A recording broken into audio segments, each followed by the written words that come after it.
Hello students, welcome back to my channel. Today I am taking class for class 12th, chapter 6, Evolution from your NCERT book. As you know already, see, evolutionary biology, it is the study of the history of life forms on the earth. When exactly what is evolution? To understand the changes, what changes occur on the surface of the earth in flora and fauna that have occurred over millions of years, what changes has done that was supposed to be considered under organic, that is evolution. So we must have been understanding the context, that is what origin of life means, evolution of earth, of stars, indeed that is of the universe, means how the earth has evolved, how stars are formed, how the formation of the universe occurred.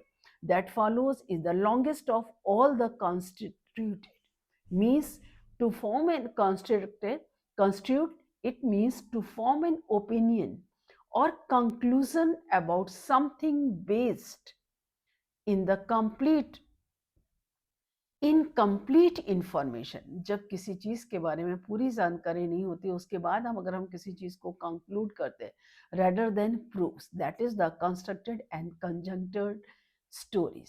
So that is what the in the story of the origin of life, कि evolution of life forms or the biodiversity means how the formation of the different living organisms occurred on the earth planet in with contest to the evolution of earth against the background of evolution of universe. दोनों अलग अलग चीजें, how the formation of the earth is there, and the next one, how the evolution of the human beings occurs or the living organisms occurs in that state. In the first case, they will go through the origin of life. When we look at stars on a clear night sky, in the way we are looking back in time, stellar distance means the distance between the two stars or the galaxies. They are measured in light years. आपको मालूम है light year measurement unit है. When we see today, what we see today, the object whose emitted light started its journey millions of years back and from trillions of kilometers away. मतलब जो light हमको star से दिखाई देती है at present, वो million और trillions of years पहले से स्टार्ट होती है चलना, then only it reaches to our eyes. But when we see objects in our immediate surrounding, जब हमने आसपास तुरंत सराउंड है, वी सी देम इंस्टेंटली, वो हम तुरंत देखते हैं. So in the present time, so when we see stars, apparently they are peeping in the past. जब अभी देखते हैं तो वो पास्ट में पीप करते हैं, but the origin of life is considered a unique event in the history of the. लेकिन how life originated on the surface of the earth or in the universe, ये क्वेश्चन एक अलग है. Universe is very vast. Really speaking, the earth itself is only a speck, means speck, that is a very small spot or the small particles about the earth. So earth is the very small point in the universe. So the universe is very old, almost 20 billion years old, and the huge cluster of galaxies that comprise, मतलब universe में galaxies हैं, stars हैं, clouds of the gases हैं, dust हैं. Considering the size of the, जब हम उसके size universe को करते हैं, earth is indeed a speck, मतलब अर्थ जो है सिर्फ एक पॉइंट की तरह इसमें यूनिवर्स के कंपैरिजन में दिखाया. And the big bang theory means attempts to explain the origin of universe, मतलब कि यूनिवर्स का फॉर्मेशन क्या लिया है. तो it talks a singular huge explosion, मतलब बहुत ज़्यादा एक्सप्लोड हुआ, unimaginable in the physical term, बहुत तेज से बॉम्बार्डिंग हुई.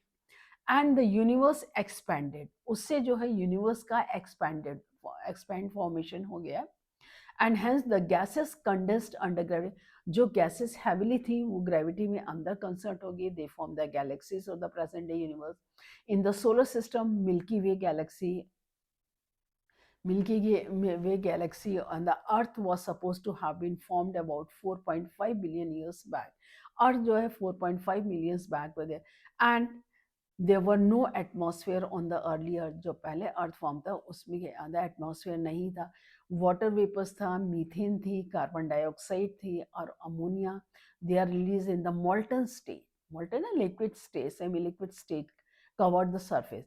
And the ultraviolet rays, they formed the sun, broke up water, they into hydrogen and oxygen, lighter hydrogen and carbon dioxide particles are there, and ozone layer is formed by the combination of the oxygen molecules and methane to form the water, carbon dioxide and other, मतलब जो gases थी वो आपस में react होकर के ozone form हुआ, methane form हुआ, कार्बन डाइऑक्साइड फॉर्म हुआ इसे, एंड द ओजोन लेयर जो form the outer covering, and as it cool, जैसे धीरे धीरे वो ठंडी हुई, the water vapours fell as a rain, जैसे ठंडी हुई, ठंडी होने पे क्या हुआ कि वाटर वेपर्स जो होते हैं उससे बहुत तेज बारिश हुई, so it fill all the depressions and form the ocean, बहुत तेज बारिश हुई तो जितने भी गड्ढे नीचे डिप्रेशंस वाले पेज थे अर्थ के ऊपर वो सब पानी से भर गए, तो वो ओशंस हुए। एज यू नो ऑलरेडी कि earth is only 1/3 and 3/4 part is the oceans, जो 3/4 भाग जो है ओशंस का है। So life constantly to be appeared 500 million years after the formation, तो लाइफ का अपीयरेंस 500 मिलियन ईयर्स बाद में हुआ अर्थ फॉर्मेशन के, and that is almost 4 billion years back, यानी कि 4 बिलियन। तो did life come out from, क्या दूसरे आउटर स्पेस से लाइफ आई? Some scientist believe that it came from out, कुछ कहते हैं कि ये दूसरे आए, कुछ ग्रीक्स थिंकर्स हैं वो इस बारे में कहते हैं लाइफ के जो है स्पोर्स होते हैं, they were transfer to the different planets including, अलग अलग प्लैनेट्स में उनकी स्पोर्स का distribution, that is the panspermia. Panspermia, what is us? Means life on the earth. Panspermia say is still a favorite idea of some astronomer. Panspermia क्या है कि life on the earth is originated from microbes or some chemicals. They are precursors of the life, means they are the beginners of the life present in the outer space and able to initiate, they are able to initiate life or reaching the suitable environment so that the life can be exist. And the favorite idea for astronomer, मतलब astronomers ने पेंसिलिया को ज़्यादा consent किया कि इसकी तरह से life का फॉर्मेशन हो सकता है, but for a long time back it was also believe that life can come out decaying and rotting matters like straw means भूसा, जिस तरह से जो डेड और डिकेड ऑर्गेनिक मैटर है, that when the molecules rearranged, organized and form some proteinaceous materials which shows the signs of life in the mud.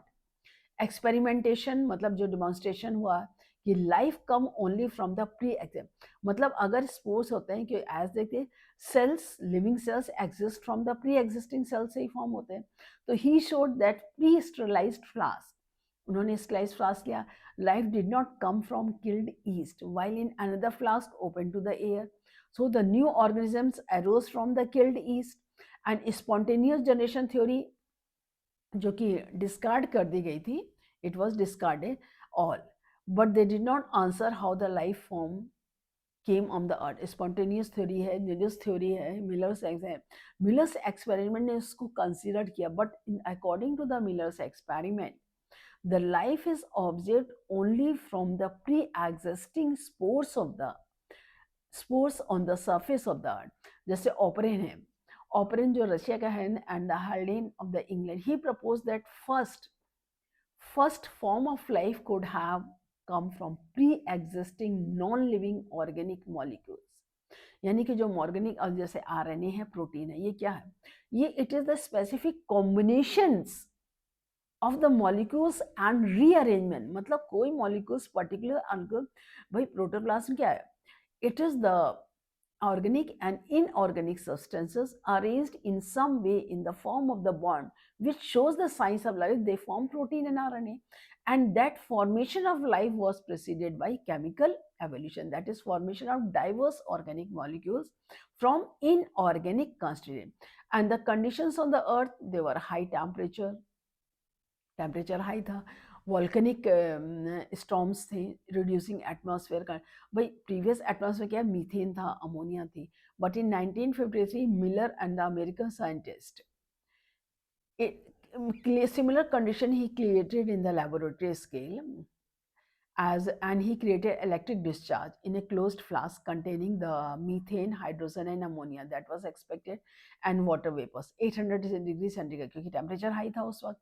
तो ही observe formation of अमीर. तब उसने देखा बॉम्बार्डिंग की मतलब फिजिकल जो ये वाटर जो फ्लास्क था उसमें इलेक्ट्रिक डिस्चार्ज क्रिएट किया, हाई टेम्परेचर क्रिएट किया, तो मीथेन, हाइड्रोजन, अमोनिया उससे जो है अमीनो एसिड्स बने.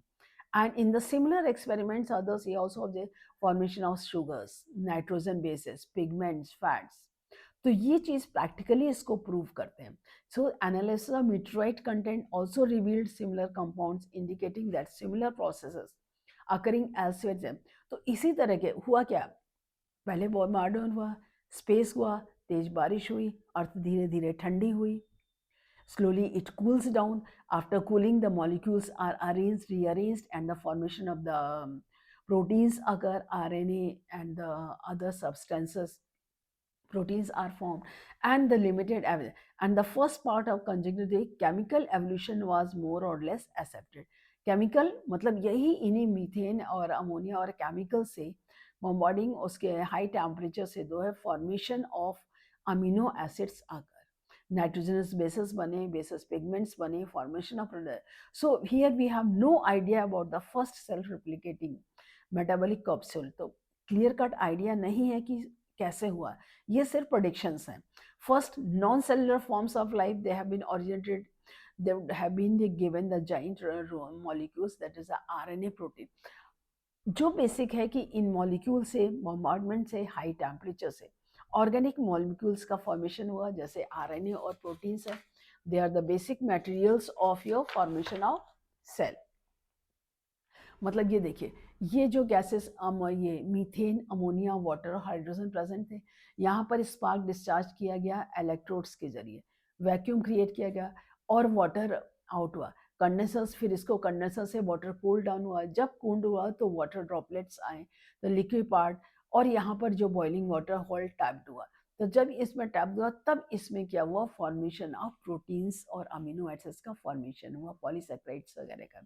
So these reproduce their molecules perhaps. The first cellular form of life that did not possibly originate about 2000 million years ago. Probably single cells are found, but all life forms were in the water environment. सबसे पहले life का formation किस में हुआ, water में हुआ. So this was of the biogenesis, means the first form of life arose slowly through the evolutionary forces from non-living molecules and accepted by most of them. Hence, once formed, the first cellular forms of the life, they have evolved into the complex biodiversity of today, as fascinating the story with the complex. अब इसी में जो होता है evolution of life forms, a theory. देखिए, conventional religious literatures जो release है, they tells us about the theory of special creation. This has three connotations. All living organisms special type that we see today are created as such. To that, diversity was always the same since creation and will be the same in the future also. So the earth is about 4,000 years old. All these ideas were strongly challenged during the 19th century. लोगों ने कहा special clinic है, अचानक formation, जो कि practically ऐसा possible नहीं है. All these ideas strongly challenged during the 19th century. इनके ऑब्जर्वेशंस के बेस पर ये जो सी वॉइस सेल टिप जो MS बीगल ने किया round the world, Charles Darwin, he concluded that existing living forms share similarities to varying degrees, not only among themselves but also with the life form जैसे थे.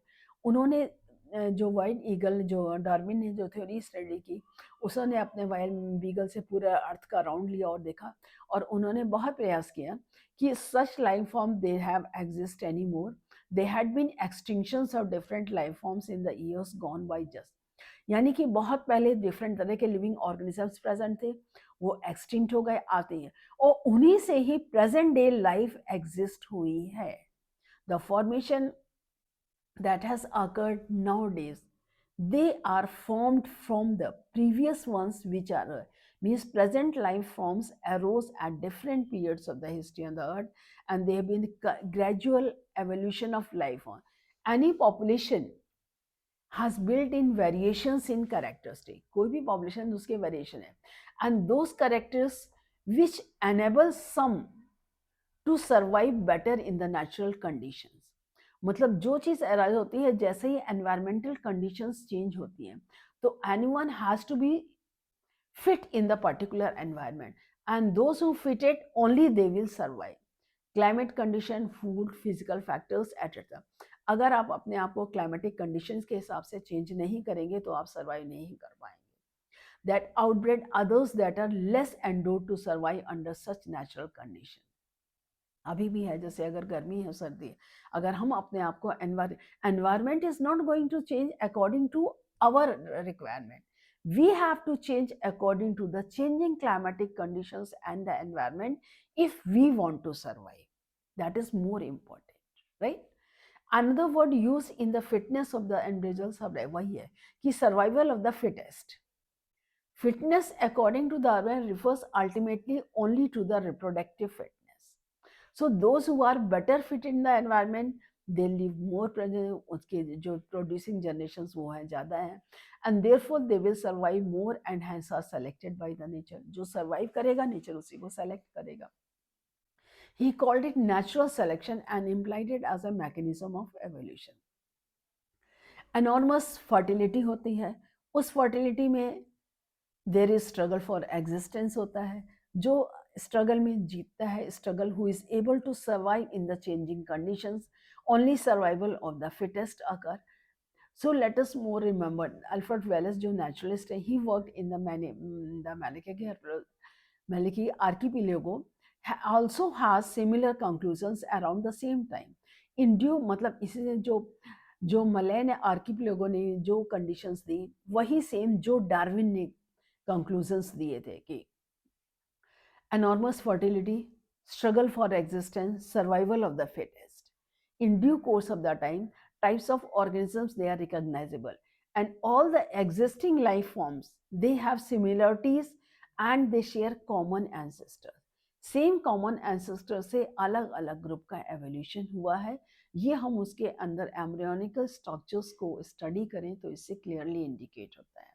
So ancestors were present at different periods in the history of the earth, the epochs periods and that. So zoological history earth closely correlates with the biological history of the earth. And common possible conclusion is that the earth is very old, not thousands of years as was thought earlier, but the earth is billions years of the old. And it is very important that all the living organisms they arise in the different era from their ancestors only. They have changed, they change according to the changing in the climatic conditions. That's why they had changed. What are the evidences of evolution? When we think about or ask about the various evidences for evolution, means evidences that evolution of life forms has indeed taken place on the earth has come from many quarters, यानी कि जो evolutions के हैं धीरे धीरे time के साथ evolve हुए हैं वो कई क्वार्टर्स में हुए हैं. Fossils are remains of the hard parts of the life forms found in the rock. Fossils means study through the paleontological evidences जो रॉक्स की rocks they form sediments and a cross section of the earth's crust indicates the arrangement of sediments one over the other during the long history of the earth. Different aged rock sediments contain fossil of different life form who probably died during the formation of the particular segment. Some of them appear similar to modern organisms, but they represent extinct organism, that is dinosaurs. Study of fossils in different sedimentary layers indicates the zoological period in which they existed. The study showed that life forms varied over the time and certain life forms are restricted to certain zoological time scale. New forms of life has arisen at different times in the history of earth. All this paleontological evidence. यानी कि study through the fossils, the branch of science in which we study evidences through the paleontological evidences. Fossils किस time period में कौन से fossils बने और किससे हम कैसे स्टडी करेंगे. देखिए ये अलग अलग टाइम पीरियड में ये फॉसिल्स हैं कि फॉर्मेशन ऑफ फॉसिल. पहले जो फॉर्मेशन लिविंग फिश थे, सेडिमेंट फॉर्मेशन हुआ, तो पहले ये फॉर्मेशन डाइड हुए तो इनके इम्प्रेशंस यहाँ पर रहे। अब इनके इम्प्रेशंस बनने के बाद जब सेकेंड फॉर्म स्टेज में आए, जब बी स्टेज में आए, तब ये तो नीचे दब गए, ऊपर जो है they are buried by the sediment, more recent sediments they were collecting, उसके बाद जो फिर फाइल, तो इससे पता है कि किस टाइम पीरियड में कौन से फॉसिल्स का डेवलपमेंट हुआ। फिर फिश स्केल्टन फॉसिलाइज्ड, अब इसके बाद जो ये दूसरा स्केल्टन है ये भी फॉसिलाइज्ड हो गया आग। तो जब अलग अलग टाइम पीरियड पर, जो जूलॉजिकल फॉल्ट टाइम पीरियड है, अलग अलग फॉर्मेशन जो फॉसिल्स के हुए अलग अलग टाइम पीरियड पे, और इस टाइम पीरियड पर जो फॉर्मेशन फॉसिल्स के होते हैं ये ऑल्सो इंडिकेट्स, आप ये देखिए कि अलग अलग, जैसे यहाँ पर आपने बताया है डायनासोर्स का है, तो कैम्ब्रियन जो 5 पैलियोजिक एरा में थे, तब ये development all major invertebrates phyla. फिर ऑर्डोविसेंट पीरियड में इनका डेवलपमेंट हुआ, सिल्यूरियन पीरियड में ये डायनासोर्स है, डिविनियंस में इनका डेवलपमेंट हुआ, मिसेपियन पीरियड में ये डेवलप हुए, फिर पेनिनसुलर रीजन में ब्लडस्ट हुए, पर्मियन देश में जिम्नोस्पर्म्स का। तो अलग अलग टाइम पीरियड जो जूलॉजिकल स्टेट है, जूलॉजिकल हिस्ट्री में अलग अलग टाइम पीरियड में अलग अलग ऑर्गेनिजम्स का डेवलपमेंट और जो फॉर्मेशन जो आपकी बुक में दिया है इसमें क्लियरली डिटेल नहीं है। Family of dinosaurs and the living modern day counterpart organism, crocodile, जैसे इसके डायनासोर्स ब्रैंकियोसॉर्स थे, स्टेगोसोर्स थे, आर्कियोप्टेरिक्स, आर्कियोडेक connecting link between the birds and the archaeopteryx, the birds और मैमल्स, उसके बर्ड्स और मैमल्स के बीच में आता है। क्रोकोडाइल है, पैट्रिन में है, टैरनोमस है। तो एक ही ब्रांच से अलग अलग ब्रांचेस अराइज हुई, जो कि करेक्टर, ये करेक्टर्स कैसे डिफ्रेंशिएट हुए, अलग अलग क्लाइमेटिक कंडीशन में अलग अलग ऑर्गेनिजम्स का those who are able to survive in the particular climatic conditions, जो ऑर्गेनिज्म पर्टिकुलर क्लाइमेटिक कंडीशन में सरवाइव कर पाया, उस हिसाब से उसके बॉडी में चेंजेस हुए और उन चेंजेस को फर्दर वो ट्रांसफर किया। अब जैसे देखिए एम्ब्रियोलॉजिकल सपोर्ट, एम्ब्रियो, अगर हम अलग अलग ऑर्गेनिजम्स के एम्ब्रियोज को हम स्टडी करें, तो अलग अलग ऑर्गेनिजम्स के एम्ब्रियोज को आप देखिए, पहले स्टेज में ये ऑर्गेनिज्म देखिए, ये फिश है, ये सैलमेंडर है, ये टॉर्टोइज है, हैन है, ये काफ है, ये मैन है। अगर एम्ब्रियोनिक स्टेज के पहले देखिए आप सिमिलरिटी ज़्यादा है, फिर जैसे ये डेवलपमेंट हुआ उसमें देखिए चेंजेस बढ़े, और जैसे ही means according to the Haeckel, recapitulates the life history of the individual organism, repeats the ancestral history of the species, each particular individual during development। यानी कि जब इंडिविजुअल डेवलप करता है तो उसके एम्ब्रियोलॉजिकल स्टेट में जिस एंसेस्टर से वो डेवलप हुआ, वो सारी एक्टिविटीज उसके एम्ब्रियोनिक स्टेज में रिपीट होती हैं। So that is what embryological evolution was also proposed by Ernest Haeckel based upon the observation of certain features during embryonic stage common to all vertebrates that are absent in adult, जो कि embryonic stage में सारे हमें दिखाई पड़ती हैं लेकिन adult में नहीं होती हैं। जैसे embryo of all vertebrates human develop a raw vestigial gill slits, they are just behind the head, but it is functional organ only in the fishes and not found in any other adult vertebrate, लेकिन embryological formation में वो formation होता है।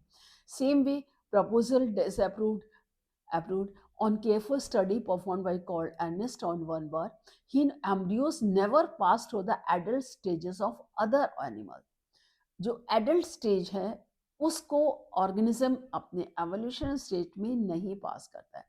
अगर हम उसके comparative anatomy, तो ये भी स्ट्रक्चर है, anatomy and morphology, they show similarities and differences among organisms of today and those existed years ago, जो आज प्रेजेंट है और जो हजारों साल पहले प्रेजेंट है, उसमें सिमिलरिटीज और डिफरेंसेस बराबर देखने को हमें मिलते हैं। अब ये देखिए, some such similarities can be interpreted to understand whether common ancestors were shared or not, जैसे whale, bat, cheetah, human mammals, they have shared similarities in the bones of the forelimbs, these forelimbs they perform different function। भाई forelimbs के bones का formation तो सभी से एक से होता है, they have their similar anatomical structure but all of them, जैसे humerus, radius, ulna, carpal, metacarpal, phalanges, ये देखिए सभी में ही होते हैं और ये कार्पल्स, मेटाकार्पल्स और फैलेंजेस के जो पार्ट्स रहते हैं,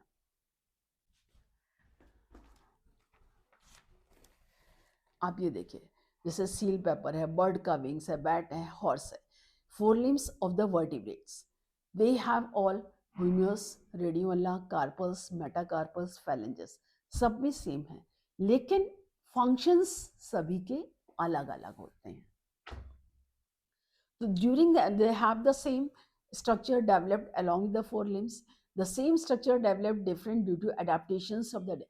क्यों? हर एक की नीड अलग थी, नीड के अकॉर्डिंग अडेप्टेशन होते.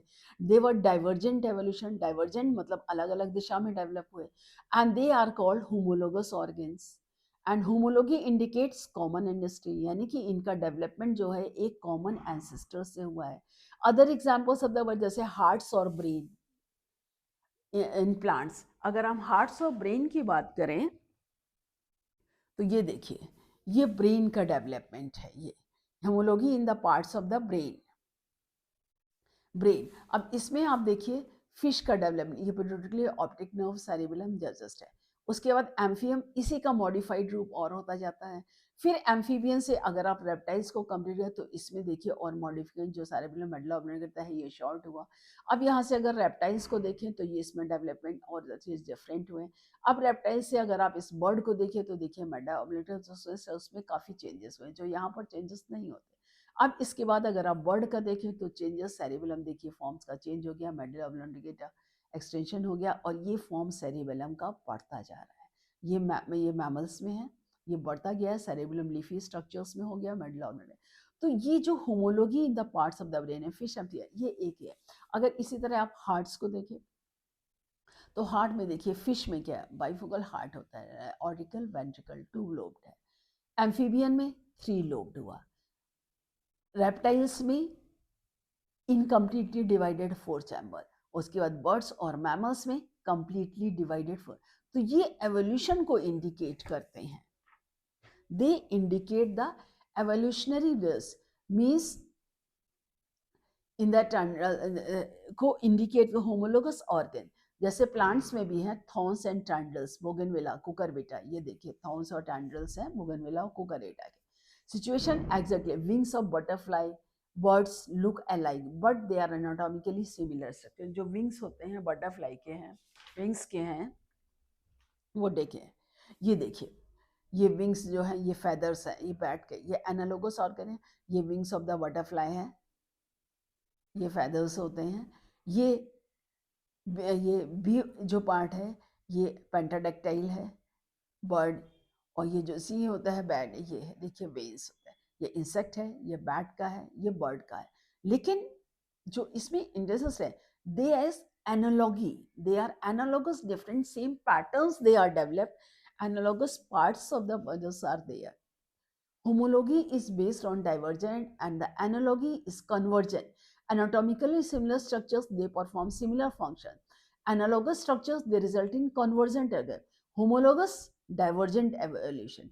And the analogous, convergent evolution, वो उसको contradictory बनाते हैं. Different structures evolving for the same function, having the similarity. जो अलग अलग स्ट्रक्चर्स हैं एब्जॉर्ब होते हैं, लेकिन उनका फंक्शन एक ही होता है. जैसे बटरफ्लाई में विंग्स का है, फ्लाई करने का है, बैट का है, बर्ड्स का है, इंसेक्ट्स का है. तो ओरिजिन अलग है लेकिन फंक्शन एक है, convergent other. Other example analogy, that is the eyes of the octopus and mammals of the flippers of the penguin, dolphin. So you can say that a similar habitat that has resulted in a selection of similar adaptive features in different groups of organisms, but towards the same function. This is sweet potato, root modification, potato stem modification, but still example of analogy, लेकिन दोनों ही उसके अंदर होते हैं, soil के अंदर. In the same line of argument, similarities in proteins and genes performing the given function. जो proteins हैं और भाई जीन्स भी क्या है, chemically they are the RNA, DNA, तो वो तो है तो प्रोटीनेशियस स्ट्रक्चर्स ही. They give clues to the common ancestry. So biochemical similarities point to the same shared ancestry, structural similarity among the diverse organ. जैसे ही मैंने सेम आपको बताया था ना, ये प्लांट्स है, ये होमोलोगस ऑर्गन्स है प्लांट्स, और ये प्लांट्स का है, ये एनिमल्स का है, जैसे मैन का है, ये चीता का है, ये व्हेल का है, ये बैट का है. तो man has bread selected plant, तो हम अपनी रिक्वायरमेंट के हिसाब से, अपने हिसाब से एनिमल एग्रीकल्चर में है, प्लांट्स में, horticulture means fruit plants we obtain according to our need, our consumption, जिससे हमारी मांग, हमारी इच्छा पूर्ति होती है। स्पोर्ट्स और सिक्योरिटी, तो man has domesticated many wild animals and crop, जो हम अपनी ज़रूरत के हिसाब से डोमेस्टिकेट यानी पालते हैं जानवर। इसी तरह से क्रॉप्स में भी हम हाइब्रिड वेराइटीज ऑब्टेन करते हैं अपनी नीड के अंदर। So intensive breeding programme has been created breeds, तो उससे अलग अलग ब्रीड, जैसे डॉग्स की ब्रीड है स्टिल द सेम, जैसे हॉर्सेस हैं, मोल्स हैं। तो it is argued that if within hundreds of the year man could create new breeds, मतलब 100 सालों में अगर हम नई ब्रीड्स क्रिएट कर सकते हैं, तो नेचर मिलियंस ऑफ ईयर्स में कैसे नई ब्रीड नहीं क्रिएट करेगा, वो भी तो क्रिएट करेगा। So another interesting observation supporting evolution by natural selection come from England. इसमें क्या है, जैसे collection of moths made in 1850, before जब इंडस्ट्रियलाइजेशन नहीं था, इंडस्ट्रीज कम थी, तब observe that they were more white winged moths on trees and dark winged melanised moths भी थे, लेकिन वाइट विंग्ड ज्यादा थे, डार्क विंग्ड कम थे। क्यों? In the carried out from the same area. But जब इंडस्ट्रियलाइजेशन हो गया, पहले क्या होता है, प्लांट्स क्लियर थे, पॉल्यूशन नहीं था, तो वाइट मॉथ जल्दी दिखाई नहीं देते। पॉल्यूशन हुआ, तो पॉल्यूशन से क्या हुआ, डार्कनेस आई, कार्बन सेलेक्ट हुआ, तो वाइट मॉथ इजिली ऑब्जर्व्ड हो गए। तो जब वाइट मॉथ हो गए तो प्रीडेटर्स उनको खा लिए, प्रीडेटर्स ने उनका फूड लिया, वो खा लिए, तो जो डार्क विंग थे वो सरवाइव करे। तो उससे क्या हुआ कि ये देखिए, ये है, ये बिफोर, ये आफ्टर। पहले वाइट विंग्स थे, ये इजिली विजिबल थे, जब ये डार्क हो गया तो ये इजिली ऑब्जर्वेड थे। So the explanation put forth for this observation was that predators will spot a moth against a contrasting background. So during post-industrialization, मतलब industrialization के बाद tree trunks became dark. जो tree trunks थे वो dark हो गए due to industrial smoke and soot. But under the condition, the white-winged moth, they did not survive due to predators. जो कि predators, उनको predator means larger animals eaten by the smaller one. So smaller moths are the prey and those who are eating they are the predators.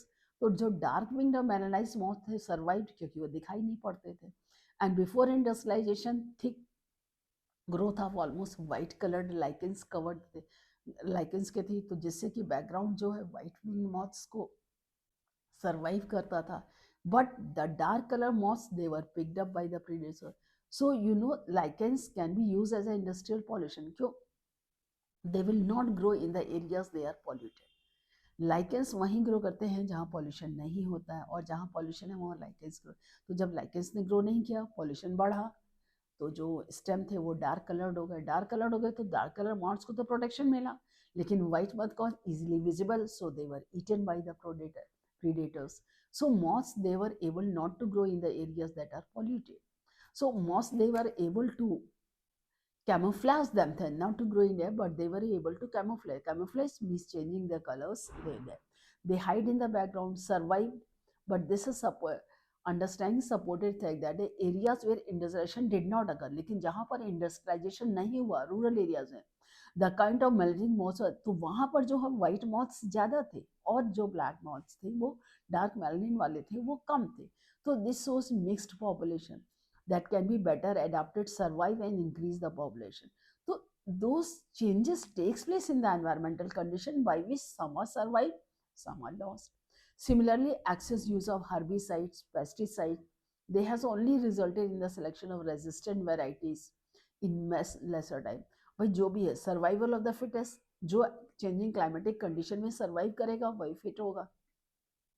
So this is also due to microbes against when we employ antibiotics, drugs, जैसे eukaryotic organism cells and they are resistant organism, मतलब who are able to resist against the changing climatic condition, changing pollutions and various other climatic factors appearing in the time, in that particular time scale in months and the years and even in the and for the time period over centuries, मतलब कई सालों में, महीनों में और शताब्दियों में, मतलब जो hundreds of the years the changes occur. So they are the examples of the evolution by anthropogenic action. That will also tell evolution is not direct process in the determination. It is scholastic process, means slow and gradual changes events in the nature. Changes mutations से भी changes होते हैं. It is slow and gradual process. मतलब जो evolutionary points हैं, जैसे evidences through homologous organs, analogous organs, through paleontology, through embryonic stages, and various other factors. So they are the factor means the evolution has occurred and it is still going on. It is not stopped. The next one is adaptive radiation.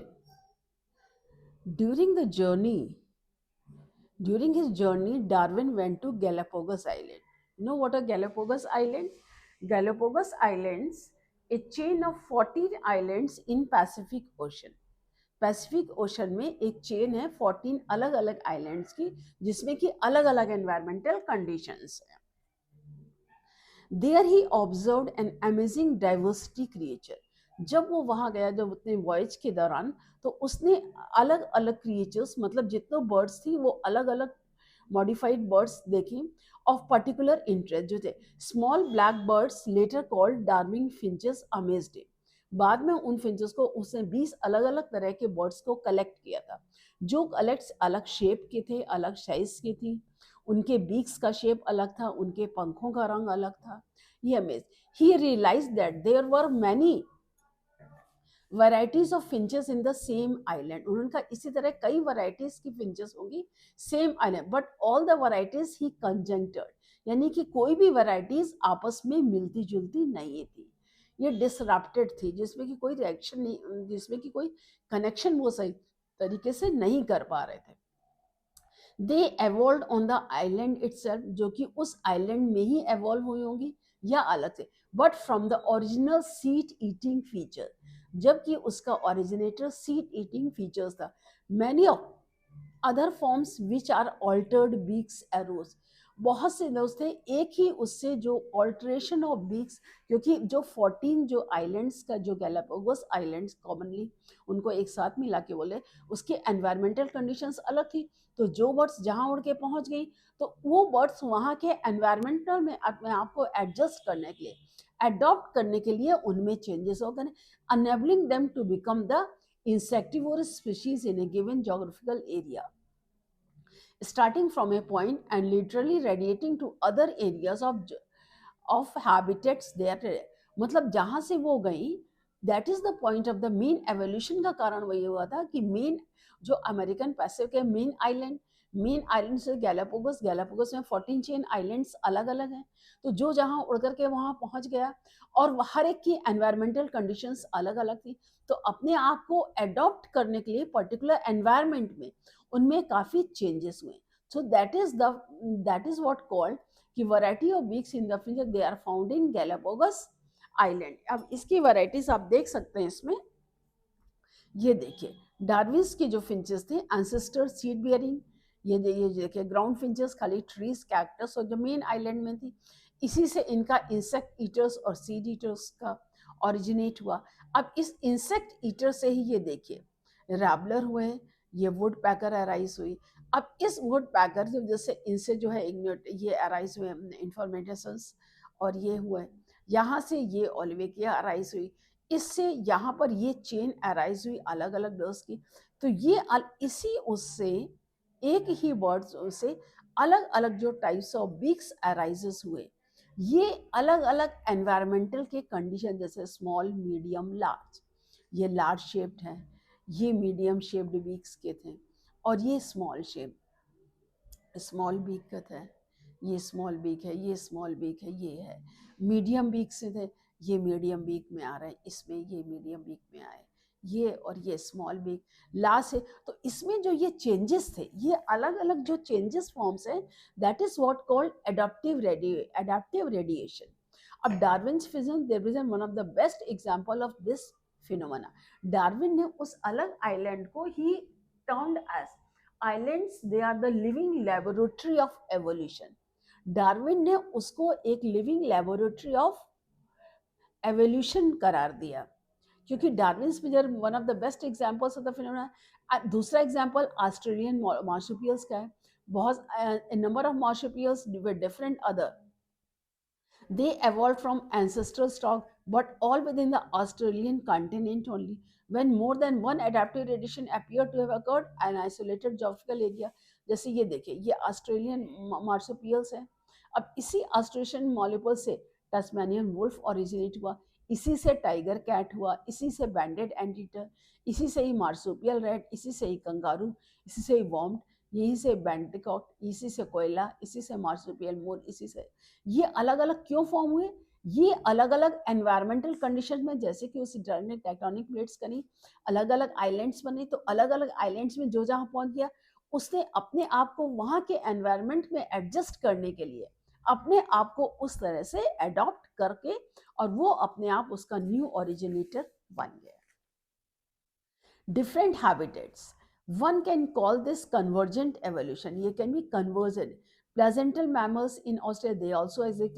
जो placental mammals हैं, वो भी adaptive radiation, जैसे ये placental mammals है, ये भी होते हैं. appears to be similar current marsupial, जैसे placental है, mole है, anteater है, mouse है, lemur है, flying squirrel है, bobcat है, wolf है. ये सब उसी से ही evolved हुए, अलग अलग environment में अलग अलग. ऑस्ट्रेलियन मार्सुपियल, जैसे मार्सुपियल मोल है, सिनम्बेट एंटीटर का हुआ, ये मार्सुपियल माउस है, ये स्पॉटेड कस्कस है, ये फ्लाइंग फैलेंजर है, ये तस्मानियन टाइगर है, ये तस्मानियन वुल्फ है. तो जो जिस एनवायरनमेंट में उसने उसी एनवायरनमेंट को अडॉप्ट किया, और उसी से एडाप्टिव रेडिएशन, जो एडाप्टेशन है, वो जो एडाप्टिव रेडिएशन है, या रेडिएशन के कारण, एनवायरमेंटल चेंजेस के कारण है. तो ये म्यूटेशंस, सडन हेरिडिकल चेंजेस भी हो सकते हैं, कुछ भी हो सकता है. Clear cut we are not able to say anything right now. इसके लिए बायोलॉजिकल एवोल्यूशन भी है. Evolution, that is the natural selection in true sense, would start with the cellular forms of life with difference in metabolic capability originated on the. जैसे cellular life है, तो एक ही cell के अलग अलग organism, shape and size, even unicellular organism जैसे amoeba है, paramecium है, यूग्लिना है, तो ये सारे ही यूनिसेलुलर हैं, लेकिन दोनों के ही कैरेक्टर्स और सभी में अलग अलग डिफरेंसेस. ये जो जहाँ जैसा उसको एनवायरनमेंट मिला, उसने उसको अडॉप्ट किया. द एसेंस, मतलब Darwin theory, evolution natural selection. Darwin के का मेन पॉइंट क्या था? Natural selection. And the rate of appearance new form is link to the life cycle of the और द लाइफ स्पैन. जो link किया उन्होंने, life cycle कैसा है और लाइफ स्पान कितना है, इसके ऊपर उस चीज को. Microbes that divide fast, they have the ability to multiply and become millions in the our.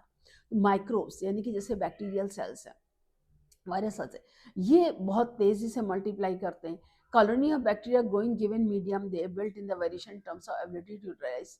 change in the medium composition will bring out only a part of population so that can survive under new conditions. जैसे bacterial population है, अगर हम उसको survival nutritive medium देते हैं, तो आधे घंटे में वो हंड्रेड्स में मल्टीप्लाई होंगे. अगर न्यूट्रिटिव मीडियम कम होगा, तो उनका रेट ऑफ मल्टीप्लिकेशन जो है वो भी कम होगा. यानी कि जितना ही फूड मटेरियल प्रेजेंट है, उसी के अकॉर्डिंग उनका मल्टीप्लिकेशन होता है. In due course of time, variant population outgrows others and appears the new species. अगर फूड मटेरियल कम है, तो ग्रोथ कम होगी, और जो उस फूड मटेरियल को ले पाएंगे, struggle for existence, तो who survival of the fittest. Due course of that time, variant population outgrows the others and appears the new species. तो survival of the fittest, तो जो अपने आप को सर्वाइव कर पाएंगे, और जो सर्वाइवल होगी नेचुरली हो, उसमें नॉर्मल स्पीशीज से अदर चेंजेस होंगे, तभी तो वो सर्वाइव करे. And this happened with in the days. Same thing to be happen in the fish or fowl. That would take million years as a lifespan for the animal. अब जैसे इनमें development, जो animals में slowly और gradually development है, उसमें thousands of the years लगते हैं. फिटनेस, जैसे here we say fitness B is better than A under new condition, because nature selects for fitness. One must remember that so-called fitness is based on characteristics which are inherited. The characters which are inherited, only they are going to exist in the next generation. So there must be a genetic basis for getting selected and to evolve. Lamarck theory इसमें जो होती है, जो base है survival of the fittest, adaptive ability is inherited. यानी कि जो changes उन्होंने एनवायरनमेंट में अडॉप्ट करने के लिए ऑर्गेनिज्म में अपने आप में किए, अगर वो चेंजेस इनहेरिटेड होते हैं, जेनेटिक केसेस पर होते हैं, then only it is fitted. Fitness in the end results in the ability to adapt and get selected by the nature. अगर नेचर ने उसको सेलेक्ट किया है अडॉप्ट करने के लिए, और वो करेक्टर उसका इनहेरिट होता है नेक्स्ट जनरेशन में. जैसे branching descent and natural selection, they are the two concepts of Darwin theory. Even Darwin theory, French naturalist Lamarck had said that evolution life forms had occurred but driven by use and disuse of organs. He gave the example of giraffe, who is an attempt to forage leaves on tall trees, had to adapt by elongation on the neck. As they passed the acquired characters, elongated neck, succeeding generation, giraffes slowly over the years came to acquire the long neck. Nobody believes this conjecture anymore. उन्होंने according to the Lamarck, Lamarck theory के 3 main points थे. According to Lamarck theory, the new organisms, Lamarck theory on the 3-point basis that changes in the environment create new needs in the living so that they are better adapted or suited to the changed environment. जैसे ही environment change होता है तो उनकी environment, जो environment में survive करने के लिए उनका behaviour, they have to change. Behavior has to be changed. New habits has to be involved to survive in the particular environment. And to survive the particular environment, they have to acquire. So by use and disuse of organism, किसी भी part का body को जब आप ज़्यादा function हो गए तो ज़्यादा मोर लार्ज और एलोबोरेट हो जाता है. और अगर किसी पार्ट ऑर्गन का हम यूज़ नहीं करते हैं तो वो धीरे धीरे करके डिजनरेट हो जाता है. जैसे हम लोगों की बॉडी में है vermiform appendix, which is finally, मतलब अगर हमारे एंसेस्टर्स थे उनमें सेलुलोज की मात्रा ज़्यादा थी, हमारे फूड में सेलुलोज की मात्रा कम है, तो वर्मीफॉर्म अपेंडिक्स का फंक्शन कम हुआ, तो वो धीरे धीरे एज ए रेमनेंट हमारी बॉडी में present. Same changes in the environment, particular organ used more elaborate. और इफेक्ट एनवायरनमेंट का पड़ता है जो temperature, light, medium food that influence the main characteristic feature. Changes acquired or accumulated organ during its lifetime by use and disuse of organs. जो changes होते हैं वो accumulate life time में होते हैं यूज और डिसयूज से. जो ऑर्गन जितना ज़्यादा यूज होगा, एलोबरेटेड होगा, वो फंक्शनल होगा और वो इनहेरिट भी होगा. और जो डिसयूज होगा, यूज नहीं होगा, तो वो धीरे धीरे डीजनरेट होगा. और इनहेरिटेंस मतलब जो एक्वायर्ड होगा, the characters acquired by the organism in the life time, they have to be inherited in the next generation. जो कैरेक्टर्स हमारे पर्टिकुलर ऑर्गेनिज्म में सर्वाइव करने के लिए बेटर होंगे, वो inheritance of acquired character is there. The older ones है. तो उन्होंने इसके लिए जिराफ का एग्जाम्पल है. पहले वेजिटेशन ज़मीन पर ही थी तो वो उस पर हुए, धीरे धीरे यहाँ की वेजिटेशन कभी उनको डिपेंड हुआ बड़े बड़े ट्रीज के ऊपर. तो जैसे ही हुआ स्लोली एंड ग्रेजुअली जो चेंजेस आए तो उनकी नेक स्ट्रेच होती गई और वो बड़ी हो गई. As the climate becomes the arid, तो वो for obtaining their food tall trees they had to continue stretch their neck and forelegs. So continuous stretching result in the gradual elongation of necks and forelimbs. अब इसी तरह से next आपने देखिए आता है, it is possible that the word of Thomas Malthus on population influence to Darwin. Thomas Malthus का जो मत था वो डार्विन से इन्फ्लुएंस. डार्विन भी मेन साइंटिस्ट हैं जिन्होंने कहा natural selection is based on certain observation which are factual. जो नेचुरल सिलेक्शन कुछ फैक्ट्स के ऑब्जर्वेशन के ऊपर डिपेंड है. जैसे नेचुरल रिसोर्सेज आर लिमिटेड, जो भाई नेचुरल रिसोर्सेज आर लिमिटेड, हमारे पास नेचुरल रिसोर्सेज तो हैं, तो populations are stable in size except for seasonal fluctuation. तो जो हमारे यहाँ की पॉपुलेशन होगी वो भी स्टेबल हो, क्योंकि जितने रिसोर्सेज होंगे, जितना भोजन प्रेजेंट है, जितना फूड है, उतने ही तो लोग होंगे. अगर ज़्यादा लोगों को ज़्यादा फूड चाहिए तो वो सर्वाइव नहीं कर पाएंगे. सीजनल फ्लक्चुएशन मतलब चेंजेस तो होते हैं. अगर member of a population vary in characteristic, अगर वो अपने कैरेक्टरिस्टिक्स हैं, जैसे no two individuals are alike, जैसे हम भी अपने देखते हैं कि हमारे आपके ये देखिए फॉरेस्ट में देखिए कोई भी 2 इंडिविजुअल्स अलग नहीं. अलग अलग इंडिविजुअल सारे ही सर्वाइव करते हैं इकोसिस्टम के through, even they look superficially similar, जो कि ऊपर से देखने में हमको एक से लगते हैं लेकिन फंक्शनली सारे सेम, कुछ कुछ वेरिएशंस सब में होती हैं।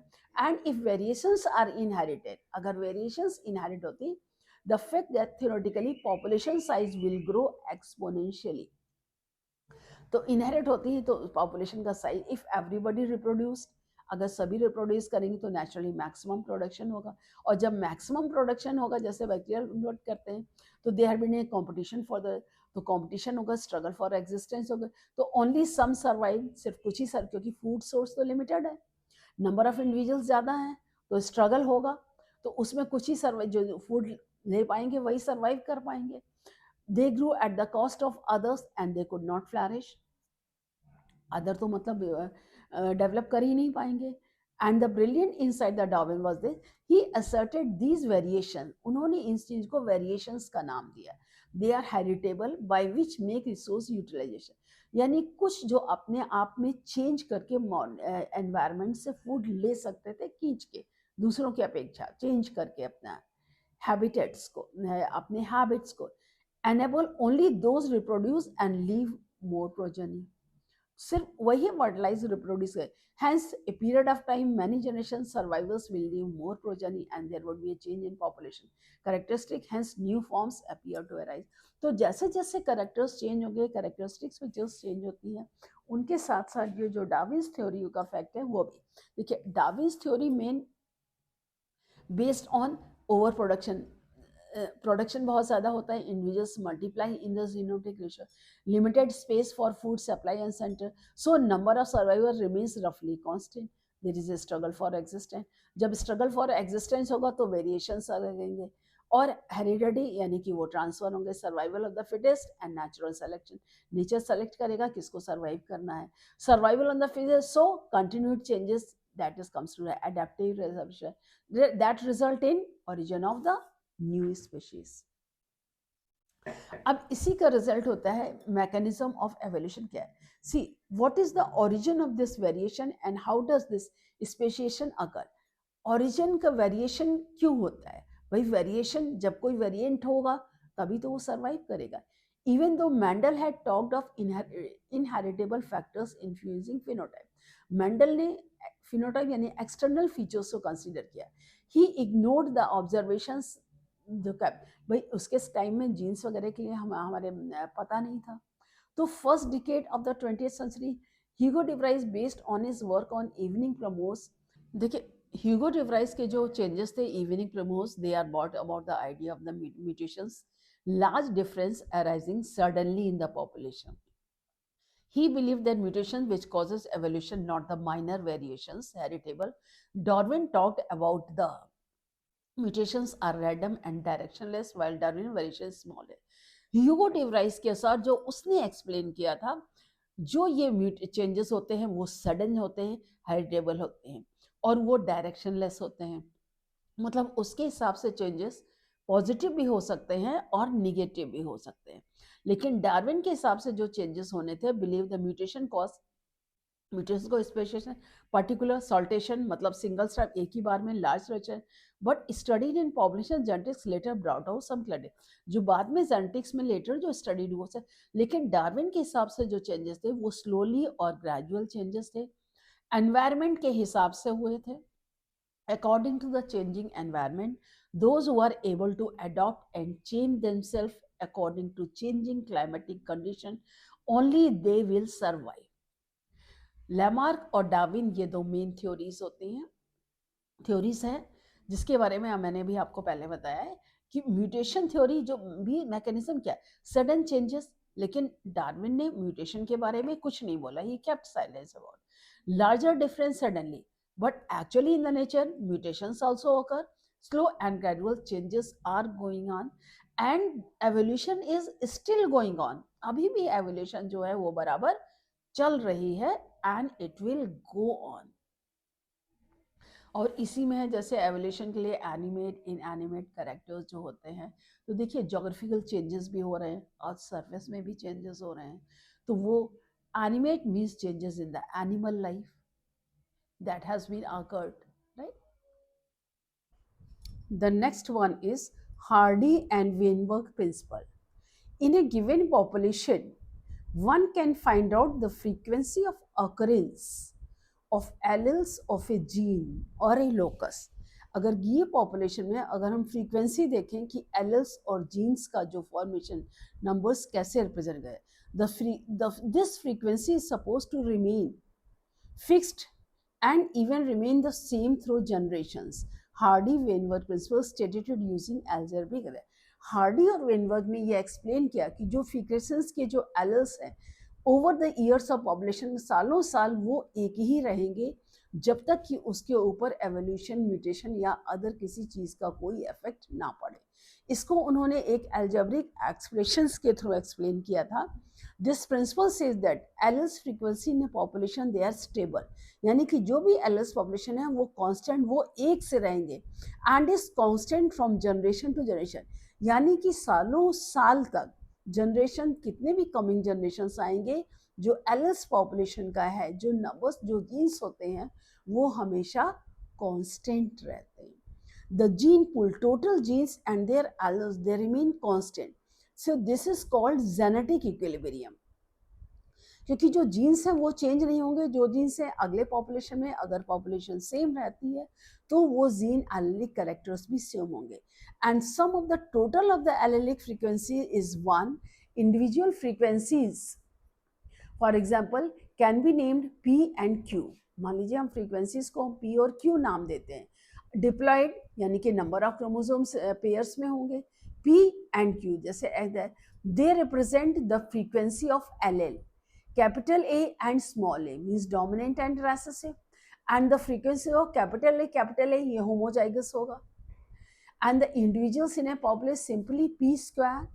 So simply stated in another ways, probability in the allele capital A with the frequency of population p appear on both the chromosomes of a diploid. जो दोनों ही chromosomes के ऊपर जैसे डिप्लॉयड है तो double chromosomes are in pairs individuals and simply the product of all this, जैसे P square, जैसे A square plus B square, A square plus 2ab plus B square is equal to 1, उसे जैसे P square plus Q square. Similarly as Q square capital A small A 2pq, hence p square plus 2pq plus q square, ये algebraic binomial expansion है. p plus q square, p plus q जैसे a plus b a square plus 2ab plus B square is equal to 1, उसे p plus q square, p square plus 2pq plus q square इसी के बराबर ही होता है. When frequency measured, अगर इसकी हम फ्रीक्वेंसी को नापें, डिफर्स फ्रॉम एक्सपेक्टेड वैल्यू, तो जो एक्सपेक्टेड वैल्यू है उनसे अलग, but this difference direction indicates the extent of evolutionary change. लेकिन अगर ये वैल्यू हमारे उसकी फ्रीक्वेंसी से मैच नहीं करती है, इसका मतलब है कि इसमें एवोल्यूशन के थ्रू चेंजेस हो रहे हैं. और ये डिस्टर्बेंस, तो ये डिस्टर्बेंस किससे हो सकता है? ये जो जेनेटिक इक्विलिब्रियम है या हार्डी-वेनबर्ग है, change of the frequency of allele in a population, it can be interrupted और रिजल्टिंग है. अगर इस इक्वेशन को जो पॉपुलेशन है अगर इंटरप्ट, जो जीन के एलल्स हैं उसमें इंटरप्शन किसी भी कारण से हो सकता है, मे बी म्यूटेशंस के थ्रू, जेनेटिक शिफ्ट के थ्रू, जेनेटिक जीन फ्लो के थ्रू हो सकता है, या changes in climatic conditions Darwinism के थ्रू होता है. तो 5 factors are known to affect the equilibrium. तो ये जो इक्विलिब्रियम पोजीशन जो कांस्टेंट है, ये 5 फैक्टर्स से अफेक्ट करती है. And these are gene migration और जीन फ्लो. मतलब जैसे कहीं भी पॉपुलेशन है, क्लाइमेटिक कंडीशंस नहीं है, तो क्या होते हैं, लोग एक जगह से दूसरी जगह जाते हैं जहाँ पर कि वो आराम से रह सकें. तो जब आराम से रह सके तो peoples move from one place to another. तो जीन फ्लो, तो जेनेटिक, तो ये जीन फ्लो या जेनेटिक ड्रिफ्ट या म्यूटेशन या जीन रिकॉम्बिनेशन या नेचुरल सिलेक्शन के थ्रू क्लाइमेटिक कंडीशन जो survive, one migration of a section of population to another place and population, यानी कि जब एक जगह लोग दूसरी जगह उनकी नीड्स फुलफिल नहीं होती हैं, कोई भी पॉपुलेशन का ग्रुप एक जगह से दूसरी जगह जाके रहता है, तो उसके जो कैरेक्टर्स हैं, उसकी स्टेबिलिटीज़ हैं, वो डिफरेंट होती हैं. और gene frequencies changes in the original, जहाँ वो जाता है तो वहाँ रहने वाले लोग और जो वहाँ पर आए हैं माइग्रेट करके, उन लोगों में डिफरेंसेस तो होते हैं. जैसे हम ही लोग हैं, नॉर्थ के लोग अगर साउथ में जाएंगे तो डिफरेंट है साउथ का रहन सहन, साउथ के नॉर्थ में आते हैं वो अलग से पता चलते हैं। अब as a new population, new genes alleles are added to the new population and these are lost from the old population. अगर इन आने जाने वाले माइग्रेटेड पीपल और जो वहाँ के रहने वाले पीपल, उन दोनों में मेटिंग और कॉपुलेशन होगी तो जीन्स में एक्सचेंज होगा, जीन्स चेंजेस भी होंगे उसमें मतलब ये वो जो होंगे जेनेटिक मटेरियल रिकॉम्बिनेशंस के थ्रू, फॉर्मेशन के through, recombination, gametogenesis, gamete formation के through. So there would be a gene flow if the gene migration, यानी कि जब गैमेटोजेनेसिस, गैमेट फॉर्मेशन के दौरान जो जीन्स फ्लो माइग्रेटेड पीपल और वहाँ के रहने वाले पीपल के बीच में होगा तो उससे हमको एक मिक्स्ड जनरेशन मिलेगी। इट हैपन्स मल्टीपल टाइम्स, अगर ये कई बार होता है, if the same changes occurs by chance, अचानक भी हो सकते हैं ड्यू टू म्यूटेशन, तब if it is occurs by chance then it is called genetic drift. If the changes occurs by chance, at once change होते हैं तो वो जेनेटिक ड्रिफ्ट कहलाता है। कभी कभी एलेल फ्रीक्वेंसी जो होती है so different from the new sample of population, कभी उसके जो है नेक्स्ट जनरेशन ना तो वो अपने एक पेरेंट से रिजेंबल करती है ना दूसरे से, बल्कि वो तीसरा एकदम अलग रिप्रेजेंट, जैसे व्हाइट और रेड कॉपी करेंगे तो ना हमें व्हाइट मिलेगा ना रेड मिलेगा, हमें पिंक मिलेगा। इसी तरह से पॉपुलेशन के कैरेक्टर्स में भी चेंजेस होते हैं and they becomes a different species. then the original drifted population, the drifted, that becomes the founder and the effect of the founder effect, तो उसका जो founder effect कहलाते हैं। जैसे माइक्रोबियल जो एक्सपेरिमेंट्स होते हैं उसमें क्या होता है, प्री एग्जिस्टेंट एडवांटेजेस, म्यूटेशन जिनको कि जो पहले से एग्जिस्ट हो रहे हैं उनको एडवांटेज मिल जाता है कि when selected will result in the observation of the new phenotype, जो वो सेलेक्ट करता है वो नए फिनोटाइप होते हैं जो पर्टिकुलर, भाई जब ऑर्गेनिजम्स का नंबर ज़्यादा होगा, स्ट्रगल फॉर एग्जिस्टेंस, एक species inter specific and intra specific दोनों स्ट्रगल्स होंगे, और उन दोनों स्ट्रगल्स में जो अपने आप को चेंज करके विन करेगा वही सर्वाइव करेगा। That is the survival of the fittest according to natural selection theory. So over few generation this would result in speciation, कुछ जनरेशन के बाद यही स्पेशिएशन का कारण बनता है। And the natural selection is a process in which heritable variations जो inherit कर जाती हैं, they better survival, they are enable to produce and leave greater number of product. तो वो जो होती है, जो नंबर ऑफ प्रोड्यूस होती हैं वो ज़्यादा होंगे, मतलब जब नंबर ऑफ ऑर्गेनिजम्स ज़्यादा होंगे तो naturally analysis make us to believe the variation, तो वो अपने आप को सर्वाइव करने के लिए उनमें चेंजेस होंगे, ड्यू टू म्यूटेशन भी हो सकते हैं, वेरिएशंस के थ्रू भी होते हैं, मतलब जेनेटिक रिकॉम्बिनेशन के थ्रू भी हो सकते हैं, जो गैमेट्स के फॉर्मेशन में जीन एक्सचेंज होता है उससे भी हो सकते हैं, जीन फ्लो से भी हो सकते हैं, या जेनेटिक ड्रिफ्ट। तो that change in the changed frequency of the genes and alleles in the future, मतलब आगे आने वाले जनरेशन जो होते हैं वहाँ के वो चेंज हो जाएंगे, and couple to enhance the reproductive success. और ये चूंकि सर्वाइवल ऑफ द फिटेस्ट है तो वो उसमें रिप्रोडक्टिव सक्सेस भी मिलेगी, and the natural selection make it look like the different population.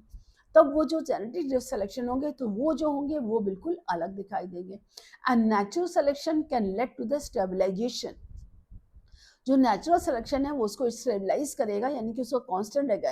And the more individuals they acquire the mean character value, मतलब जो नेचुरल डायरेक्शनल चेंज होंगे, जैसे more acquire individuals value other than the mean character value, तो वो disruption में आएंगे and ये अलग होंगे। और अगर individuals peripheral characters value of both ends में तो डिफ्रैक्टिव कॉज, आप ये देखिए अगर यहाँ पर ये इंडिविजुअल्स है, number of the individuals with the phenotype, the phenotype favored by the natural selection and the medium size individuals are favored।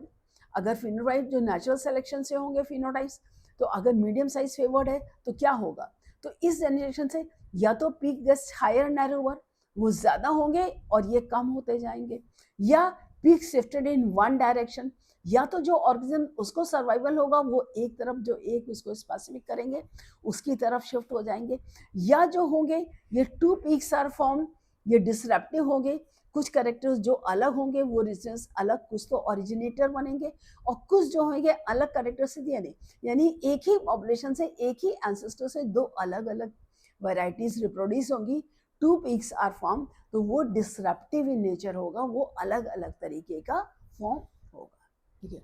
About 2000 millions एगो, now brief account of evolution. About 2000 million years ago the first cellular forms life appeared on the earth, यानी कि 200 million years पहले जो first cellular forms थे वो अर्थ में appear हुए। And the mechanism how non cellular aggregates of giant macromolecules could evolve into the cells with membranous envelope is not known, यानी कि ये मैकेनिज्म किस तरह से नॉन सेलुलर मॉलिक्यूल मतलब organic and inorganic elements present in the nature, वो किस तरह से आपस में यूनाइट हुए, small molecules united to form macromolecule, यानी कि छोटे छोटे मॉलिक्यूल्स यूनाइट होकर के मैक्रोमोलिक्यूल्स बने, और उन मैक्रोमोलिक्यूल से किस तरह से प्रोटीन का फॉर्मेशन हुआ, और उससे फिर धीरे धीरे cell surrounded by the cell membrane envelope formation हुआ। क्लियर कट आइडिया अभी इसके बारे में नहीं पता, but some of these cells had the ability to relieve, लेकिन इसमें से कुछ सेल में कैपेसिटी थी जिससे कि वो ऑक्सीजन रिलीज कर सकते थे। And the reaction could have been similar to the light reaction in photosynthesis, where water is split with the help of solar energy captured and channelized by appropriate light harvesting pigment। वो ठीक उसी तरह से oxygen, जैसे कि photosynthesis में अभी हम देखते हैं कि जब लाइट एनर्जी ट्रैप्ड होती है, इलेक्ट्रॉन्स जो क्लोरोफिल इलेक्ट्रॉन से अब्जॉर्ब करता है, उससे वाटर मॉलिक्यूल्स हाइड्रोजन आयंस और हाइड्रोक्सिल आयंस में स्प्लिट होते हैं। हाइड्रोक्सिल आयंस आपस में कंबाइन करके वाटर मॉलिक्यूल बनाते हैं और ऑक्सीजन रिलीज होती है। हाइड्रोजन आयंस जो होते हैं वो NADP मॉलिक्यूल्स के साथ कंबाइन करके एनर्जी रिच कंपाउंड बनाते हैं, जिससे कि एनर्जी चैनलाइज होती है। उसी तरह से slowly single sailed organisms appropriate light harvesting pigment, जो सेल्स में धीरे धीरे पिगमेंट फॉर्मेशन हुआ जो कि लाइट को कैप्चर करने में समर्थ हुए। तो धीरे धीरे क्या हुआ, एल्गी फॉर्मेशन है, एल्गल सेल्स का फॉर्मेशन है, क्लोरोफाइटा एंसेस्टर्स जो होते हैं, ये क्लोरोफाइट्स का फॉर्मेशन हुआ, ट्रैकियोफाइट का फॉर्मेशन हुआ, जूबल। Slowly single celled organism they become multicellular, single celled आपका बैक्टीरिया वायरसेस, फिर उससे मल्टी सेलुलर फॉर्म हुए, एल्गी फॉर्म का फॉर्मेशन हुआ। By the time of 500 million years ago invertebrates were formed and active, मतलब धीरे धीरे पहले हमारे मल्टी सेलुलर फॉर्म्स, एल्गी हुआ, फंजाई हुए, ब्रायोफाइट्स हुए, टेरिडोफाइट्स हुए, इनका फॉर्मेशन हुआ। फिर इन्हीं से धीरे धीरे इनवर्टिब्रेट्स का फॉर्मेशन हुआ। जैसे इनवर्टिब्रेट्स में सबसे पहले प्रोटोजोन्स हुए, प्रोटोजोन से फिर एवॉल्व होकर के पॉरीफेरा मल्टी सेलुलर ऑर्गन बने, फिर मल्टी सेलुलर में cell work division of labour start हुआ, तो हमारा सीलेंट्रेट्स का फॉर्मेशन हुआ। फिर सीलेंट्रेट्स से जो है हमारे आगे हुए एकाइनोडर्मिट्स हुए, एकाइनोडर्मिट्स का फॉर्मेशन हुआ। उसके बाद हेमिकॉर्डेटा, यूरोकॉर्डेटा, सिफेलोकॉर्डेटा अलग अलग ग्रुप्स का हुआ। फिर उसके बाद उसी से हमारे फॉर्मेशन हो गए ने हमारी ये जो फिशेस का फॉर्मेशन हुआ। Jawless fish probably evolved about 350 million years एगो, जो जॉलेस फिश का सीवीड्स यानी algal and few plants existed about 300, तो 320 मिलियन ईयर्स एगो सीवीड्स का फॉर्मेशन हुआ, प्लांट्स एग्जिस्ट हुए, और साथ साथ इसी के साथ जो एग्जिस्टेंस हुआ वो प्रोटोजोन्स का भी फॉर्मेशन स्टार्ट हुआ, जैसे अमीबा है, पैरामीशियम है, microscopic organism. We are told that first organisms that invaded land were plant, जैसा कि बताया कि सबसे पहले प्लांट्स का फॉर्मेशन हुआ। जब प्लांट्स से ऑक्सीजन रिलीज हुई उसके बाद जो है एनिमल सेल्स का फॉर्मेशन स्टार्ट हुआ, अमीबा वगैरह। Then they were wide spread on the land, अब ये चारों तरफ लैंड में स्प्रेड हुए। व्हेन एनिमल्स इन्वेडेड लैंड, यानी कि जब एनिमल्स का फॉर्मेशन स्टार्ट हुआ लैंड के ऊपर, then the fish with the snout and strong fish could move on land and go back to the water, तो जो पहले फिश जिसका प्रॉपर स्नाउट स्ट्रॉन्ग था तो वो मूव करती थी लैंड में और वापस पानी में जाती थी, यानी कि एम्फीबियन टाइप्स होते हैं, एम्फीबियंस का होता है। दिस वाज अबाउट 350 मिलियन से, अगर ये जो फॉर्मेशन हुआ ये कब हुआ, ये 350 मिलियन ईयर्स एगो हुआ। And in 1938 years ago, in 1938 A fish caught in South Africa happened to be the coelacanth, which was thought to be extinct.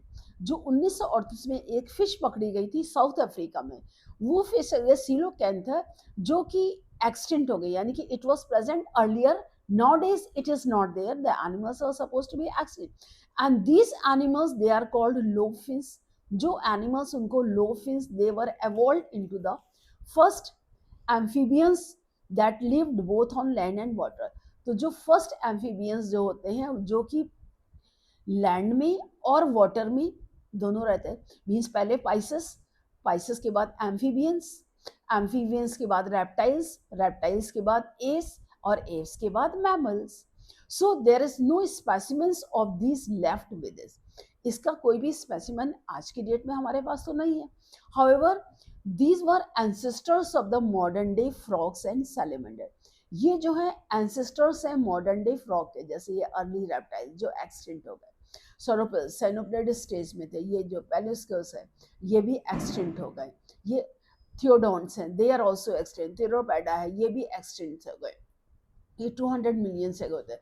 Jurassic time period में ये जो प्रेजेंट थे ये, अब इसी से ये डायनासोर्स थे, ये भी एक्सटिंक्ट हो गए. अब प्रेजेंट डेज में हमको जो रेप्टाइल्स हमारे पास हैं, जो हम we are able to see with our naked eye, जो हम देख सकते हैं, ये आपके देखिए टर्टल्स हैं, लेपर्ड्स हैं, स्नेक्स हैं, टॉर्टल्स हैं, क्रोकोडाइल्स हैं, बर्ड्स हैं, एव्स हैं और मैमल्स हैं.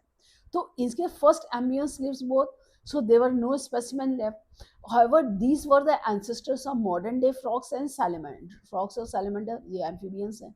Now the amphibians evolved into reptile. Amphibians से reptiles का evolution हुआ. They lack thick shelled egg. भाई amphibians lay eggs in the water. लेकिन जो reptiles होते हैं इनका egg जो है thick shell से cover होता है. They do not dry up and unlike those of amphibians they live in eggs क्योंकि वो ड्राई हो जाते हैं. Again we only see their modern day descendant. जो मॉडर्न डे आजकल जो हमको उनके डेसिडेंट्स हैं जैसे टर्टल्स, टॉर्टोइस, क्रोकोडाइल, ये थे जो अगले 200 means the next 200 million years also reptiles of different shapes and sizes dominated on earth. जो जो 200 मिलियन 200 मिलियन अगो जितने भी शेप्स होते हैं वो डोमिनेट हुए. एंड जाइंट फर्न्स यानी कि जो फर्न्स टेरिडोफाइट्स होते हैं they were present but they all fail to form coal deposit. यानी कि पहले जो अर्थ का क्या मोल्टन मास था, अलग हुई किसी प्लैनेट से अर्थ हुई, slowly it cools down, rains start हुए, रेन फॉर्मेशन हुआ, जैसे ही पानी बरसा पृथ्वी ठंडी हुई, अर्थ जो slowly cooled down. Cool down के बाद क्या हुआ, जो हैवियर मेटल्स होते हैं सेंटर में एक्ट हुए, लाइटर मेटल्स सरफेस में हुए, गैसेस से एटमॉस्फेयर बना. उस एटमॉस्फेयर से पहले वाटर में वाटर फॉर्मेशन, तो वाटर में वाटर के मॉलिक्यूल्स बने, वाटर से एल्गल फॉर्मेशन हुआ, एल्गल से एल्गी से फंजाई, ये ब्रायोफाइट्स, स्टाइडोफाइट्स, जिम्नोस्पर्म. तो ये पेड़ अचानक हुए, ये गिर गए, इनके ऊपर धूल मिट्टी जमती गई कोल्ड डिपॉजिट्स के रूप में. हमको आज जितने भी हमारे कोल्ड डिपॉजिट्स हैं ये इन्हीं प्लांट्स के डिवाइड होने से हुए थे. Some of these land reptiles they went back into the water to evolve into fish like reptiles. कुछ जो रेप्टाइल्स होते हैं वापस पानी में चले गए क्योंकि जहाँ पर ये सर्वाइव कर पाएंगे, क्लाइमेटिक कंडीशंस इनके फेवर में होंगी, वहीं ये सर्वाइव कर सकते हैं. तो ये थे probably 200 million years ago ichthyosaurus, the land reptile were of course, and the dinosaurs the biggest of them. भाई डायनासोर्स पहले बहुत घने जंगल थे तो वहाँ इनको फूड वगैरह आसानी से मिल जाता था. जैसे जैसे फूड की कमी हुई ये मरते हुए. तो कुछ जो अपने आप को चेंज हुए, जैसे डायनासोरस है, रेक्स है, about 20 feet in the height, जो कि 20 फीट हाइट में, and had huge fearsome dagger like teeth, जिसके ड्रैगर लाइक टीथ है, एंड अबाउट 65 मिलियन, और 65 मिलियन से ago dinosaurs suddenly disappeared from the earth. तो 65 मिलियन डायनासोर अचानक गायब हो गए. क्यों गायब हो गए? क्योंकि अर्थ जो जंगल थे वो खत्म हो गए, फॉरेस्ट रहे नहीं, ये छिप नहीं सकते थे, इनको फूड नहीं मिला. And we do not know the true reason. सही नहीं पता है, जो हमने पढ़ा है वो यही पढ़ा है, due to changing climatic condition they are not able to survive. तो suddenly disappeared from the, we do not know the true reason, but some say climatic changes killed them by climatic changes हुए हैं, उसमें survive नहीं कर पाए. Some say that most of them evolved into the birds. कुछ कहते हैं जैसे जो उसमें थे वो birds में जैसे Archaeopteryx, connecting link between reptiles and birds. So the truth may lie in between, क्योंकि Archaeopteryx के तो हमको fossils मिलते हैं जिससे कि हम कह सकते हैं, and small size reptiles of that era still exist today, और जो उनके स्मॉल साइज रेप्टाइल्स होते हैं वो अभी भी एग्जिस्ट कर रहे हैं. First mammals were like shoes, mammals पहले शूज की तरह थे. देयर फॉसिल्स आर स्मॉल, उनके फॉसिल्स जो स्मॉल साइज थे. तो mammals were viviparous, they give birth to young ones and protect their unborn young inside the mother's body, जैसे marsupials होते हैं, कंगारूज. तो mammals were more intelligent, mammals जो होते हैं ज़्यादा दिमाग तेज था, इंटेलिजेंट थे, वो सेंस कर सकते थे, avoid danger, how to get their food, they grow their crops. When reptiles came down mammals took over the earth, जब रेप्टाइल्स आए तो मैमल्स ने अर्थ के ऊपर अपना कब्जा शुरू कर दिया. So they were in the South America mammals resembling horse, South में मैमल्स जो होते हैं हॉर्स में रिजेंबल, जैसे हिपोपोटामस, बियर है, रैबिट है, ड्यू टू कॉन्टिनेंटल ड्रिफ्ट, यानी कि जो कॉन्टिनेंटल चेंजेस हुए अर्थ सरफेस पे, कॉन्टिनेंटल ड्रिफ्ट, अर्थ चेंज है. When South America joined with the North America, these animals were overridden by North American fauna. Due to same continental drift, paused animals Australia survived because they lack competition from any other mammal, क्योंकि वो जो continent था वो separate हो गया. Let us some we forget some mammals live wholly. कुछ mammals सिर्फ पानी में रहते थे, whales हैं, dolphin है, seals हैं, sea cows हैं. Some example जैसे evolution of horse है, elephant है. They are special stories of evolution. So here we learn about this in the higher class, the success story of the evolution, जो इसके बारे में higher classes पढ़ेंगे. But the rough sketch of the evolution of life forms, time, zoological scale, ये हम आपको indicate करते हैं. ये देखिए, ये zoological time scale, ये है summary era of zoological history of the अर्थ. सबसे पहले formation of the earth crust हुआ, बहुत तेज अर्थ क्रस्ट फॉर्मेशन. अब उस अर्थ क्रस्ट में और लाइफ ओरिजिनेट हुई, मतलब बहुत तेज बारिश हुई, थंडर स्टॉर्म हुआ, तो उससे डेजोसिए पानी बरसा. ये 34 ये होता है, ये पेरिकैम्ब्रियन पीरियड का टाइम था. अब oldest known bacteria origin of life started, oldest known green plants algae develop हुए, Cambrian period 570 million years ago. 500 से ऑर्डोविशन पीरियड में डेवलपमेंट फर्न्स का हुआ.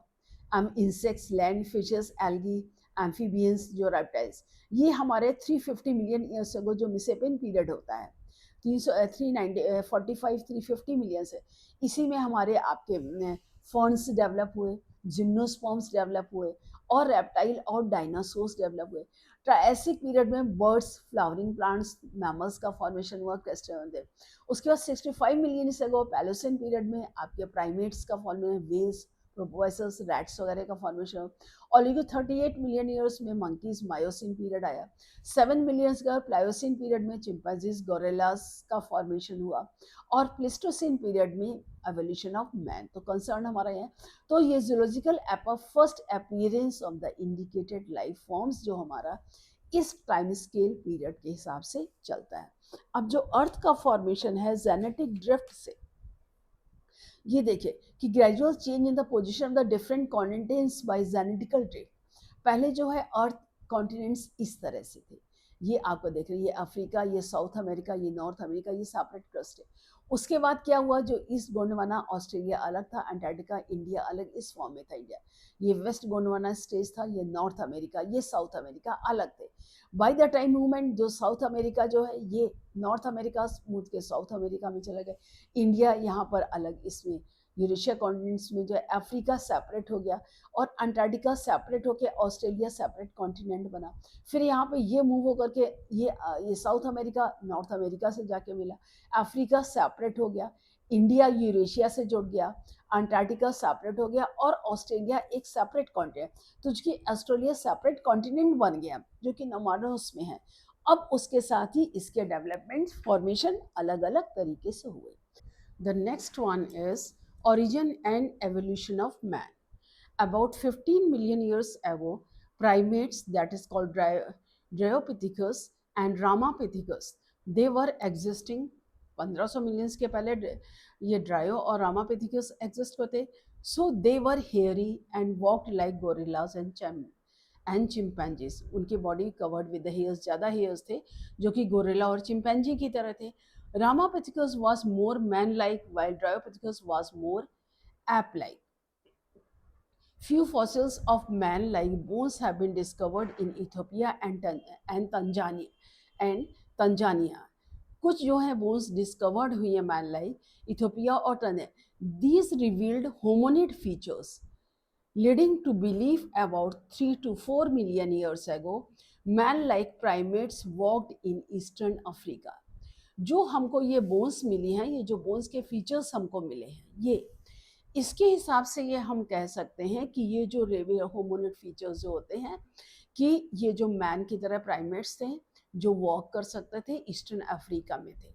दे were probably not taller than 4 feet, जो कि 4 फीट से ज़्यादा टॉल, बट वॉकड अपराइट, लेकिन सीधा चलते थे. एंड 2 मिलियन ईयर्स एगो, 2 million years ago, Australopithecus probably lived in East African grasslands. Australopithecus जो थे वो अफ्रीकन ग्रासलैंड में पाए जाते थे. Evidence shows that hunted with stones weapons, but essentially they ate food. जो हमको एविडेंसेस मिले, उस एविडेंस के साथ ये लोग शिकार करते थे जिसमें स्टोन्स के वेपन्स यूज़ करते थे, और जो है ये फ्रूट्स खाते थे. इनका मेनली जो मेन है, दे जो जंगल में उगने वाले जो पेड़ पौधों से जो फल फूल मिलते थे वो जो फल खाते थे, they eat. And some of the bones among the bones discovered were different. कुछ बोन्स थी जो अलग अलग थी, but the creature was called the first human like being the hominid and was called Homo habilis. Brain capacities they were between 650 to 800 cc. जो brain capacity 600 to 800, अभी हम आपको बताएंगे अलग अलग लेवल की क्या होते हैं. So they probably did not eat meat. जब ब्रेन है तो वो मीट नहीं खाते थे. Fossils discovered in Java in 1891 revealed the next stage homo erectus. 1.5 million years ago homo erectus थे. They had large brain around 900 cc. And Homo erectus probably they eat meat. जिनकी ब्रेनियल capacity 900 cc थी वो meet खाते थे. And the Neanderthal man, the brain size 1400 cc, they lived near the East and Central Asia between the 1 lakh to 40,000 to 1 lakh years back. लेकिन but they used hide to protect their body and buried their dead. मतलब जो अपनी जो dead bodies थे उनको बरी करते थे, अपनी बॉडी को जो एनिमल स्किन है उससे कवर करते थे, हाइड करते थे, शिकार करते थे. They use to hunt the animals. And homo sapiens across arose they in Africa and moved across continents and developed into distinct races. जो कि कॉन्टिनेंट्स में हुए, अलग अलग रेसेस में अलग अलग जगहों पर जाकर के ये इनका develop. During ice age that is 75,000 to 10,000 years ago, modern Homo sapiens arose. And prehistoric Eve are developed about 1800,000 years ago. जो हिस्टोरिक जो केव आर्ट हमको, मतलब जो पहाड़ों पे जो हमको आकृतियां बनी मिली हैं, one such cave paintings pre historic human acid in Bhimrekha rock, Bhimbetka rock shelter in Raisen district MP में. Agricultural came about 10,000 years back and human settlement started. And the rest what happened in the past history we know. But इसमें अगर आप देखें इनके जो developments हैं, देखिए पहले ये ड्रायोप्थिकस थे, ड्रायोप्थिकस से स्लोली ये रामापिथिकस खड़े हुए, फिर उससे ऑस्ट्रेलोपिथिकस, ऑस्ट्रोपिथेकस से होमो हैबिलिस में डेवलप हुए, होमो हैबिलिस से ये होमो इरेक्टस में आए, होमो इरेक्टस से निएंडरथल मैन, और इसके बाद Cro-Magnon, and then it develops into the modern man. और इनकी जो ब्रेन जो क्रेनियल कैपेसिटीज होती हैं क्यूबिक मीटर्स में, इंक्रीजिंग क्रेनियल कैपेसिटीज. ड्रायोपिथिकस की थी जो 325 से 500 cc क्रेनियल कैपेसिटी थी.